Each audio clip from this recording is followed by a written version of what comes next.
نام خدا. اولین پارت طراحی فیگوراتیو فیگور بدن ارزم به حضورتون اجرا میشه. یه توضیح کوچیک باید من در رابطه با این تکنیک بدم بهتون. این تکنیک چند مرحله‌ایه.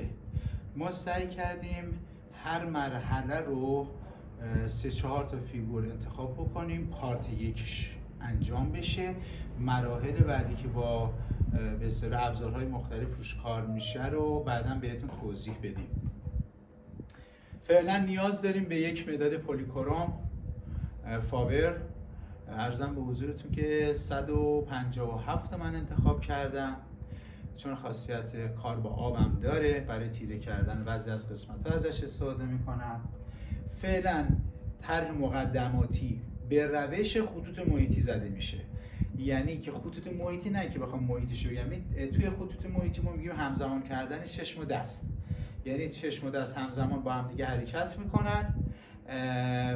این همزمان بودن کمک میکنه یک اتفاقای قشنگی روی طراحیت رخ بده. ما میخوام اون روش رو بهتون نشون بدیم. اولین چیزی که باید در نظر بگیرید این نیستش که از نزدیک بگیرید. توی این روش طراحی کردن دست از روی سطح بلند نمیشه، فرم کلی کشیده نمیشه، دست از روی چشم حرکت میکنه، عروسک برداشته نمیشه، طرح کوچیک زده میشه که قد کاغذ جوابگو باشه براش. من طراحی مقدماتی رو الان انجام میدم تا برسیم به مراحل نهایی.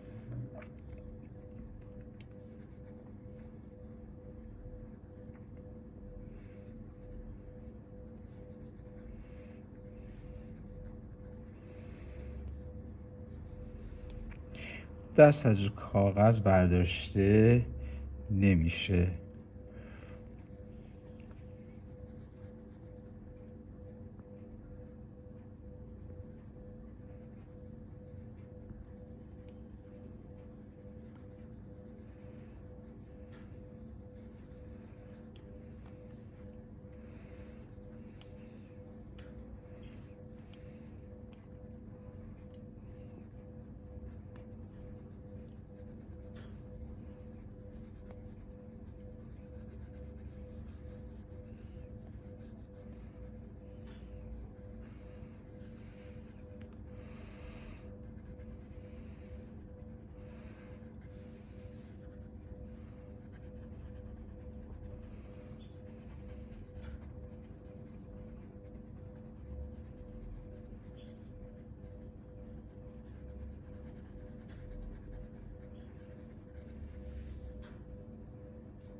اگر دستت از منطقه میخواد حرکت بکنه، یعنی از موها الان بیاد روی گوش، به جای اینکه دست رو بردارید با میزان فشار دست کمتر بکنید. یه خطوط خیلی ظریفی هم ایجاد میکنه که به سایه هاتون کمک میکنه.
یه جایی کار اگر دیدید احیانا میخواد میزان فشار بسیار تیرگی روشنیش بیشتر بشه، تیرگی بیشتر بشه، میتونید چون خاصیت پولیکرومی داره یه مقدار از آب استفاده بکنید و تیرگی های بیشتری رو شما خواهید داشت.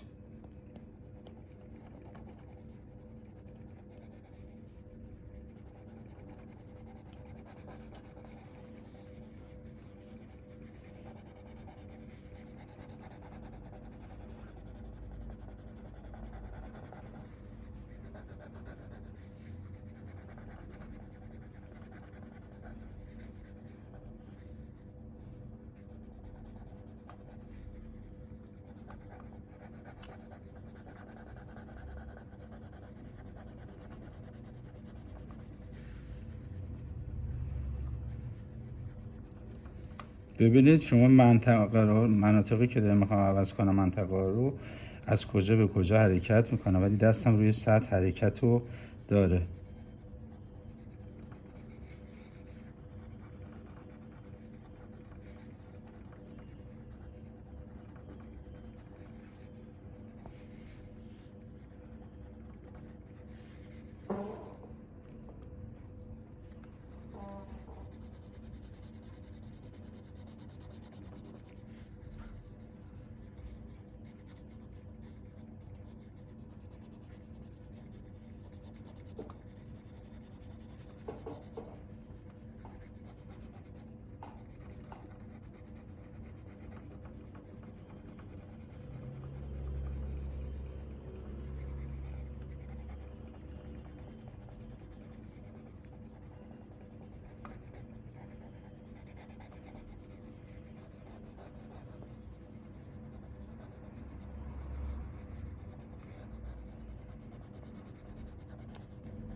این قسمت که از مرکزیت تابلو دوره من یه مقدار رهاتر و آزادتر کار میکنم.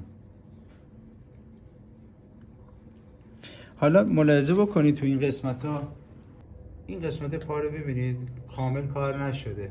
تو بیشتر کارو به همین شکلی، یا مثلا این پا رو ملاحظه کنید، پایی که جلو هستش، تکیه‌گاه هستش، پررنگ‌تر از پشتی کار شده. اون رهاییه نیازی نیست، این قسمت رو ببینید نیازی نیست دست قشنگ بندای انگشت گذاشته بشه. تو بیشتر کارهای من اینو رعایت میکنم. این قشنگ میکنه، یعنی زوم میکنه اون سوژه‌ای که شما داری میبینید.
میشه طرح مقدماتی کار. من خدمتتون گفتم که چند مرحله باید روی این اجرا بره با تکنیک‌های مختلف تا نهایت به این روش که الان بهتون نشون میدم برسه. نهایت میرسه به یه همچین فرمی. شما دقت بکنید حرکت‌های اولیه کار خورده شده، بعد چون خاصیت پولوکرومی داره تیرگی‌های کار گذاشته شده، با پاکون و هاشور طرح نهایی شده. الان یه مقدار روی جزئیات کار میکنیم. از صدای این پرندم راحت شدم، بردم گذاشتمش تو اتاق، نمیذاش صدا به صدا برسه. روی جزئیات کار یه مقدار بیشتر کار میکنیم تا مراحل بعدی رو من خدمتتون بگم. فعلا این طرح اولیه است، 2-3 تا طرح این شکلی من میزنم تا برسیم به مراحل بعدی کار. امیدوارم خوشتون اومده باشه. به امید دیدار.